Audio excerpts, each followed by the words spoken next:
పక్కన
దయచేసి అందరూ కూర్చోవలసిందిగా కోరుతున్నాం.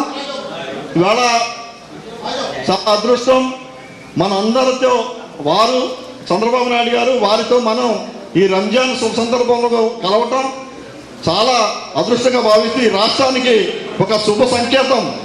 ఏదైతే అల్లాహ్ సుబ్హానహు వ తఆలా మంచి పరిపాలన ఇచ్చే వ్యక్తుల్ని రావాలని మనం అందరూ దువా చేశామో దానిలో భాగంగానే ఇప్పుడు రాబోయే రోజుల్లో మన చంద్రబాబు నాయుడు గారు ఈ రాష్ట్రానికి ముఖ్యమంత్రి కాబోతూ ఉన్నారు. వారికి మనందరి తరఫున ఆశీర్వాదాలు మన అందరి దువాలు ఇవ్వాలని చెప్పేసి కోరుకుంటూ గౌరవనీయులు శ్రీ చంద్రబాబు నాయుడు గారిని మాట్లాడాల్సిందిగా కోరుతున్నాను.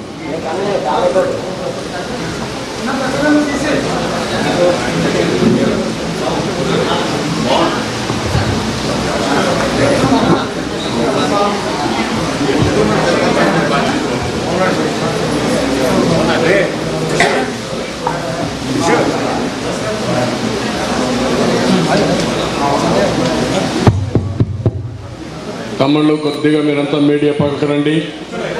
ఆ సైడ్ ఈ సైడ్ రండి, ఆ సైడ్ వెళ్ళండి, ఈ సైడ్ రండి, ఈ సైడ్ ఆ సైడ్ వచ్చేయండి. మీడియా అంతా వాళ్ళు కనపడినేయండి. అందరూ నమస్కారం. Please silence. కూర్చో తమ్ముడు, నువ్వు కూర్చో. వచ్చేమ్మా, మళ్ళీ ఫోటో తీసుకుందరు. వచ్చేయండి, ఇటు రండి, ఈ పక్క వచ్చేయండి, ఒక సైడ్కి రండి. మీరు కూడా ఒక సైడ్కి వెళ్ళాలి. Be clear.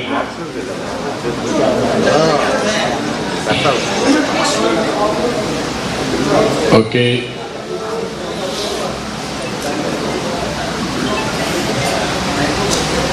अस्सलाम वालेकुम।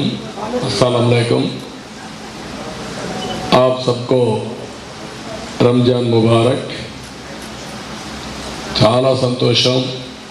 నిడదవోల్లో ఈరోజు మనందరం కలిసి రంజాన్ వేడుకల్లో పార్టిసిపేట్ చేయడం, అదే మాదిరిగా ఈద్ ముబారక్ కింద మీరందరూ కూడా ఈద్ సెలబ్రేట్ చేసుకోవడం చాలా ఆనందంగా ఉంది, చాలా సంతోషంగా ఉంది. ఈరోజు మనందరం ఒకసారి ఆలోచిస్తే క్రమశిక్షణ, దాతృత్వం, ధార్మిక చింతనల కలయికే రంజాన్ మాసం. పేదలకు సహాయం చేయాలి, పరులకు ఉపకారం చేయడం కోసం చాలా స్పష్టంగా రంజాన్లో ఉంది. అందుకే ప్రతిరోజు ఈ నెలంతా కూడా ఎవరైతే ఎక్కువ దానాలు చేస్తారో వాళ్ళకి ఎక్కువ మోక్షం వస్తుందని కూడా రంజాన్ చాలా స్పష్టంగా చెప్తుంది.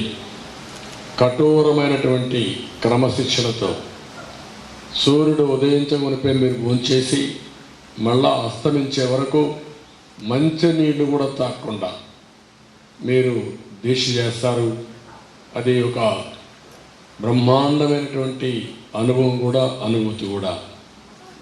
అలాంటి మీరు ఈ మాసంలో అల్లాను ప్రార్థించారు, న్యాయం జరగాలని, ధర్మాన్ని పరిరక్షించాలని, సకల జనులకు లాభం జరగాలని మీరు నెలంతా కూడా ప్రార్థనలు చేశారు. మీ ప్రార్థనలు మీ కుటుంబానికి, రాష్ట్రానికి, దేశానికి, ప్రపంచానికి లాభం జరగాలని మనస్ఫూర్తిగా ఆకాంక్షిస్తున్నా. మీ ప్రార్థనలు జయప్రదం కావాలని మరొకసారి మనస్ఫూర్తిగా దేవుణ్ణి కోరుకుంటున్నాను. ఈరోజు మీరు చూస్తే ఏది చేసినా కూడా మనము, మన కుటుంబం, సమాజం ఆనందంగా ఉండాలి. ఈరోజు మైనారిటీ సోదరులు ఉన్నారు. ఒక్కసారి మీరందరూ కూడా ఆలోచించుకోవాల్సిన అవసరం ఉంది. ఏ ప్రభుత్వం మీకు న్యాయం చేసింది? ఏ పార్టీ మీకు న్యాయం చేసింది? ఏ పార్టీ హయాంలో మీకు పనులు జరగలేదో రెండు విషయాలు కూడా మీరు వేరే చేసుకొని ముందుకు పోవాల్సిన అవసరం ఉంది. మీరు చూస్తే తెలుగుదేశం పార్టీ వచ్చిన తర్వాత మైనారిటీల కోసం మైనారిటీ ఫైనాన్స్ కార్పొరేషన్ పెట్టిన పార్టీ తెలుగుదేశం పార్టీ. మీరందరూ ఎప్పుడు ఉర్దూ అభివృద్ధి కావాలి, మేము ఉర్దూలో చదువుకోవాలి, మాతృభాషను కాపాడుకోవాలని ఆరాటపడతారు. అలాంటిది 13 జిల్లాల్లో ఉర్దూ రెండో భాష చేసిన పార్టీ తెలుగుదేశం పార్టీ. నేనే ముఖ్యమంత్రిగా ఉండి చేశాను. అదే మరి ఎక్కడికి పోయినా మాకు ఉర్దూ యూనివర్సిటీ కావాలి, మా పిల్లలు కూడా బాగా చదువుకోవాలి, పై చదువుకోవాలని మీరు కోరుకుంటారు.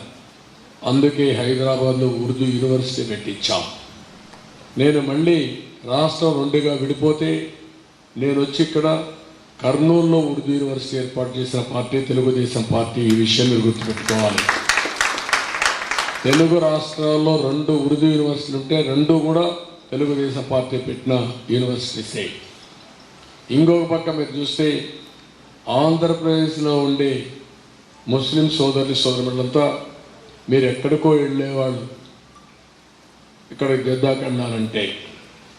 అలాంటిది నేను ఒకటి ఆలోచించాను.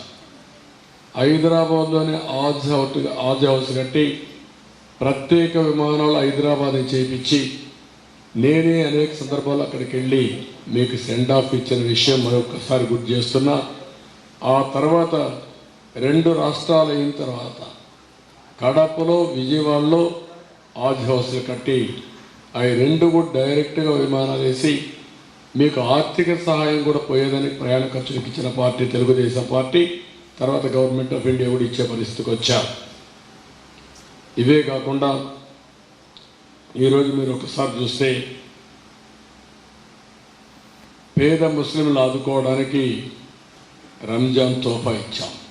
నేను అడుగుతున్నా, ఈరోజు మీకు రంజాన్ తోఫా వస్తూ ఉందని అడుగుతున్నా.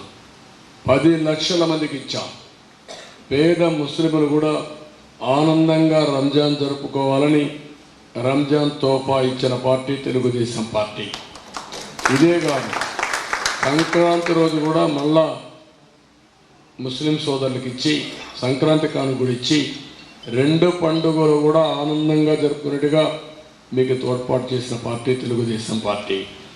ఇది కాకుండా దుల్హాన్, మీ పిల్లలకు పెళ్ళిళ్ళు చేయాలంటే మీకు ఆర్థిక ఇబ్బందులుంటే కాదు, ఒక అన్నగా అందరి పిల్లల పెళ్లిళ్ళు చేయాలని 50,000 రూపాయల చొప్పున పెళ్లికి ఏదైనా పెళ్ళి అయితే పెళ్లి పీటల కంటే ముందే మీకు ఆర్థిక సహాయం చేసిన పార్టీ తెలుగుదేశం పార్టీ. దుల్హాన్ ఇచ్చాం. ఈరోజు అడుగుతున్న దుల్హాన్ వస్తూ ఉందని అడుగుతున్నా. కొన్ని వేల మందికి ఇచ్చాం, 100 కోట్ల రూపాయలు ఇచ్చాం. ఈరోజు ఎన్నో మాటలు చెప్పాడు, 1,00,000 రూపాయలు ఇస్తా అన్నాడు. ఇచ్చాడా అని నేను అడుగుతున్నా. మళ్ళీ ఆ దుల్హాన్ రావాలంటే తెలుగుదేశం పార్టీ రావాలి. తప్పకుండా ఈసారి 1,00,000 రూపాయల చొప్పున దుల్హాన్కి డబ్బులు ఇచ్చి అందరి పిల్లల పెళ్లిళ్ళు చేసే కార్యక్రమానికి శ్రీకారం చుడతాం. ఇంత మునుపు అయితే 33,000 మందికి ఇచ్చాం, 165 కోట్ల రూపాయలు ఖర్చు పెట్టాం. నేను అడుగుతున్న జగన్మోహన్ రెడ్డిని, మా ముస్లిం సోదరులు అంటావు, ఏమి ఇచ్చావో చెప్పమంటున్నా. ధైర్యం ఉంటే 5 సంవత్సరాలు ఏమి ఇచ్చారో చెప్పగలిగితే ముస్లిం సోదరులు అర్థమవుతుంది. నేను దీన్ని సవాలు విసురుతున్నానని చెప్పి కూడా మీకు తెలియజేస్తున్నా. ముస్లిం సోదరుల్లో బాగా తెలివైన పిల్లలు ఉన్నారు. బాగా చదివిస్తే ప్రపంచంలో మంచి అవకాశాలు అందిపుచ్చుకుంటారు. అందుకే నేను విదేశ విద్య పెట్టాను. ఒక్కొక్కరికి 15 లక్షల రూపాయల చొప్పున నచ్చిన యూనివర్సిటీ ప్రపంచంలో ఎక్కడ చదువుకోవాలన్నా చదివించిన పార్టీ తెలుగుదేశం పార్టీ. 100 మందికి ఇచ్చాం. మనం ఉంటే ఈ కార్యక్రమం కూడా అయ్యేది, అది కూడా పోయింది. దుకాన్ మకాన్ ఇచ్చాం. అదే మరి షాదీ ఖానాలు కట్టాం. అదే మరి శ్మశానాలకి కబరస్థానాలకి ఆర్థిక సహాయం చేశాం. మసీదులు కట్టుకోవాలని డబ్బులు ఇచ్చాం. అదే మరిగా మౌజములకి ఇమాములకి ఆంధ్రోరేం ఇచ్చిన పార్టీ తెలుగుదేశం పార్టీ. దేశంలోనే మొట్టమొదటిసారి ఆంధ్రోరేం ఇచ్చాం. వాళ్ళు కూడా చాలామంది పేదవాళ్ళు ఉన్నారు, కష్టాలు ఉన్నాయని ఉద్దేశించి ఇచ్చాం. నేను అడుగుతున్నా, ఈరోజు 6 నెలలు అయింది, ఇమాములకి మౌజుములకి డబ్బులు వచ్చాయని మిమ్మల్ని అడుగుతున్నా. ఎక్కడా డబ్బులు ఇవ్వలేని పరిస్థితికి వచ్చారు. అందుకనే ఇంకొక పక్క మీరు చూస్తే ఈరోజు ముఖ్యమంత్రి మాట్లాడుతున్నాడు. ఇతనికంటూ ఈయన రికార్డుకంటూ ఏ పని చేయలేదు. 90% పూర్తి చేసిన ఆజ్ హౌస్ కడపలో డిప్యూటీ సీఎం ఉండి 10% పూర్తి చేయలేకపోయారు. అది వీళ్ళ సమర్థత, అది మైనారిటీస్ పైన ఉండే ప్రేమ. నేను అందుకే మిమ్మల్ని కోరుతున్నా, ఈరోజు మీరందరూ ఆలోచించే సమయం వచ్చింది. నేను సప్లాన్ తీసుకొచ్చాను. మైనారిటీ సోదరుల కోసం ఆర్థిక సహాయం ఇవ్వడానికి 3 లక్షల రూపాయల ఆర్థిక సహాయం ఇస్తే అందులో 1,00,000 రూపాయలు సబ్సిడీ ఇచ్చిన పార్టీ తెలుగుదేశం పార్టీ. మిమ్మల్ని ఆర్థికంగా పైకి తేవాలి. ఇలాంటి ప్రోత్సాహాలు చాలా ఇచ్చాం. ఇది కాకుండా ఈరోజు నేను మిమ్మల్ని ఒకటే కోరుతున్నా, ఈరోజు తెలుగుదేశం పార్టీ, బీజేపీ, జనసేన 3 పార్టీలు కలిశాం. కానీ ఈ రాష్ట్ర ప్రయోజనాలు కాపాడడానికి ఆ విషయం మీరు అందరూ గుర్తుపెట్టుకోవాల్సిన అవసరం ఉంది. 13 లక్షల కోట్ల రూపాయల అప్పు తీసుకొచ్చాడు. రాష్ట్రంలో లా అండ్ ఆర్డర్ లేకుండా చేశాడు. మీరు ఒక్కసారి చూస్తే మైనారిటీలపైన ఎన్ని దాడులు చేశాడంటే అబ్దుల్ సలాం కుటుంబం నంద్యాలలో మీరు చూస్తే వేధించి భర్త ఆత్మహత్య చేసుకోవాలని, భర్త ఆత్మహత్య చేసుకుంటే భార్య అనాథ అయిపోతే ఈ దుర్మార్గులు ఆ అమ్మాయిని చెడబడతారని, ఆ అమ్మాయి కూడా భయపడిపోతే ఇద్దరూ కలిసి ఆత్మహత్య చేసుకోవాలని, పిల్లలు ఏమవుతారు, అనాథలు అయిపోతారని ఆలోచించి భార్య భర్త 2 పిల్లలు బలవంతపు మరణం రైల్వే ట్రాక్ మీద పెట్టుకొని చనిపోయారు. పిల్లలు ఏమైనా పక్కెళ్ళిపోతారనే ఉద్దేశంతో పిల్లల్ని ముందుగానే కట్టేసి 2 బలవంత మరణం చేసుకున్నారంటే ఒక్కసారి అలాంటి దృశ్యాలు ఇలాంటి సందర్భంలో గుర్తుంచుకోవాలి. ఒకరిద్దరుగా ఇలాంటి సంఘటనలు కొల్లలు జరిగాయి. మైనారిటీ ఆస్తులు కొల్లగొట్టారు. కడాన ఈరోజు ఇప్పుడే ఇక్కడికి వస్తే ఒక సంఘటన చెప్పారు. మలేషియాలో ఒక మైనారిటీ వ్యక్తి చనిపోతే ఈ ప్రాంతంలో, ఈ గ్రామంలో ఉండే వ్యక్తిని, డెడ్ బాడీని, శవాన్ని తీసుకురమ్మంటే తీసుకురాకుండా నిర్లక్ష్యం చేస్తే మళ్ళా తెలుగుదేశానికి చెప్తే ఎన్ఆర్ఐ ఫోరం ద్వారా డెడ్ బాడీ తీసుకొచ్చి అప్పచెప్పింది తెలుగుదేశం పార్టీ. ప్రభుత్వం చేయలేని పని. ఇప్పుడే టిట్కో హౌస్ చెప్తున్నా, ఈరోజు కూడా ఒక మైనారిటీ మహిళకు ఫోన్ వచ్చింది. నేను ఆ రోజు 50,000 రూపాయలు కడితే సింగిల్ బెడ్రూమ్, 1,00,000 రూపాయలు కడితే డబుల్ బెడ్రూమ్ ఇస్తామని చెప్పి చేశాం. నేను ఉచితంగా ఇస్తానన్నాడు. 1,50,000 నేను సబ్సిడీ ఇచ్చాను. కేంద్రం 1,50,000 ఇచ్చింది. ఇన్ఫ్రాస్ట్రక్చర్ పూర్తిగా మేమే పెట్టుకున్నాం.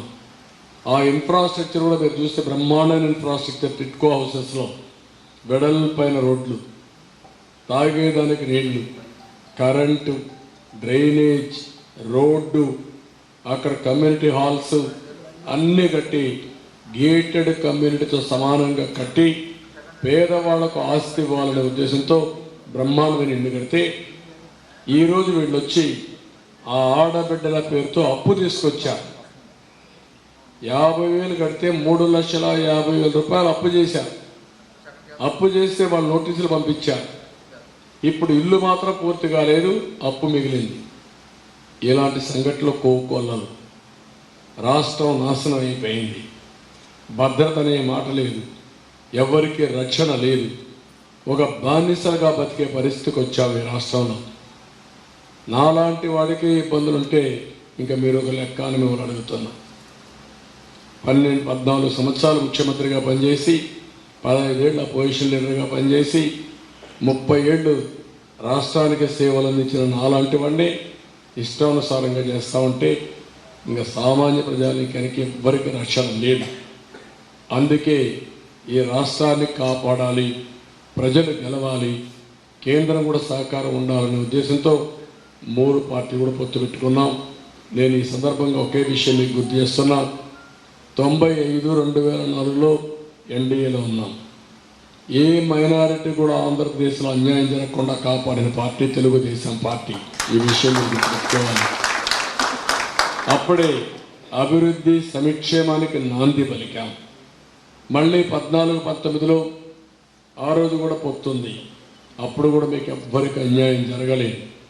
అప్పుడే నేను ఈ ఉర్దూ యూనివర్సిటీ కానీ, లేకపోతే ఆజ్ హౌస్లు కానీ, దుల్హాన్ కానీ, లేకపోతే అన్ని కార్యక్రమాలు అప్పుడే తీసుకొచ్చాను. నేను ఒకటే చెప్తున్నా, ఇతను కావాలని మత విద్వేషాలు రెచ్చగొట్టడానికి ఒక దొంగ మారిగా వెయిట్ చేస్తున్నాడు జగన్మోహన్ రెడ్డి. మీ ఓట్ల కోసం జపం చేస్తున్నాడు. కానీ మీకు తీరని ద్రోహం చేసిన వ్యక్తి ఇతను. 2014-19లో 4% రిజర్వేషన్లు కాపాడడానికి నేనే అడ్వకేట్లు పెట్టి సుప్రీంకోర్టులో వాదించి అది కాపాడుకుంటూ వచ్చాం. భవిష్యత్తులో కూడా మీ రిజర్వేషన్లో 4% కాపాడే బాధ్యత మాదని మీ అందరికీ ఆనందిస్తున్నాం. రెండోది మీరు చూస్తే ఈరోజు సిఏఏ, సిటిజన్షిప్ అమెండ్మెంట్ యాక్ట్ ఎవరు సపోర్ట్ చేశారని చేసింది జగన్మోహన్ రెడ్డి. పార్లమెంట్లో రికార్డులో ఉంది. వీళ్ళు సమర్థించి సపోర్ట్ చేశారు. అలాంటి వ్యక్తి ఇప్పుడు నెపం లేకపోతే ఏదో ఒక విధంగా మిమ్మల్ని రెచ్చగొట్టాలని ప్రయత్నం చేస్తున్నాడు. నేను ఒకటే మీకు అందరికీ హామీ ఇస్తున్నా, మీకు అండగా ఉంటాం. మీ సెక్యూరిటీకి కానీ, మీ భవిష్యత్తుకు కానీ, మీ సాధికారతకు కానీ అన్నిటికి కూడా మేము అండగా ఉంటే అన్నీ చేస్తామని చెప్పి తెలియజేసుకుంటూ మరొకసారి అందరికీ ఈద్ ముబారక్, రంజాన్ శుభాకాంక్షలు. ధన్యవాదాలు, మనస్ఫూర్తిగా అభినందనలు.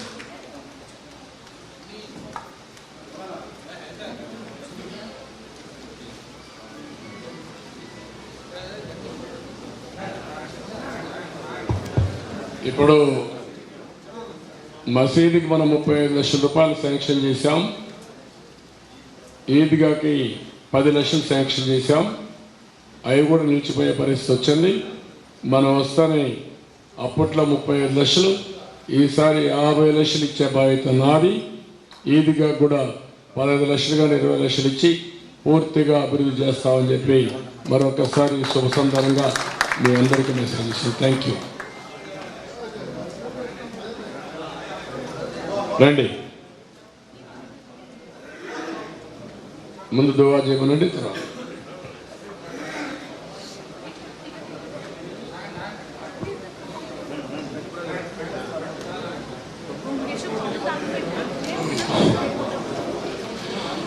اللهم ربنا تقبل منا إنك أنت السميع العليم وتب علينا إنك أنت التواب الرحيم رب اجعلني مقيم الصلاة ومن ذريتي ربنا وتقبل دعاء ربنا اغفر لي ولوالدي وللمؤمنين يوم يقوم الحساب اللهم ربنا ظلمنا أنفسنا وإن لم تغفر لنا وترحمنا لنكونن من الخاسرين اے اللہ اس माह ईद उल मुबारक के दिन आज हर मोमिन मुसलमान नमाज ईद पढ़ी है। अल्लाह इस ईद नमाज तेरे बारगाह में कबूल फरमा।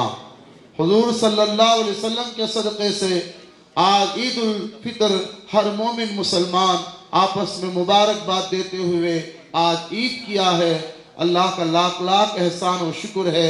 ऐ अल्लाह हमारी रमज़ान के रोज़े, रमज़ान के तरावी इबादतें, नमाजें तेरे बारगाह में कबूल अता फरमा।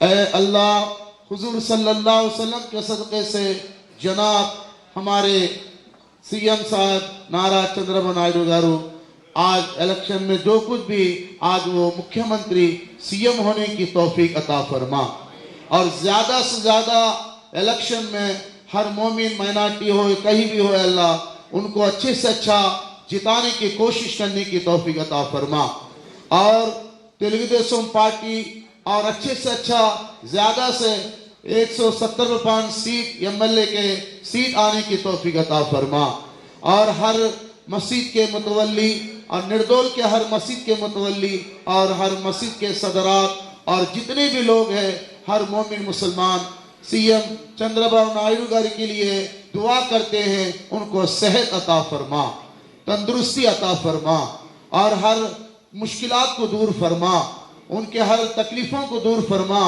और तेलुगु देशम पार्टी फिर भी ये जो सल्तनत जो है आगे 2020 प्रचार में फिर भी तेलुगु देशम पार्टी उनको आने की तौफीक अता फरमा, फिर भी उनको सीएम होने की तौफीक अता फरमा, स्टेट के हर मोमिन मुसलमान उनको जिताने की तौफीक अता फरमा, फिर भी चंद्रबाबू नायडू गारू को फिर भी सीएम होने की ज्यादा से ज्यादा हमें दुआ करते हैं। उनको अच्छे से अच्छा मुख्यमंत्री और सीएम का सीट उनको तौफीक अता फरमा, हमारी दुआ को कबूल अता फरमा। इन्नल्लाह व मलाइकतहु युसल्लूना अलन नबी या अय्युहल्लज़ीना आमनू सल्लू अलैहि व सल्लिमू तस्लीमा। अल्लाहुम्मा सल्लि अला सय्यिदिना शफीना सल्लल्लाहु तआला वसल्लम। सुब्हान रब्बिका रब्बिल इज्जति अम्मा यसिफून व सलामुन अलल मुरसलीन वल्हम्दुलिल्लाहि रब्बिल आलमीन।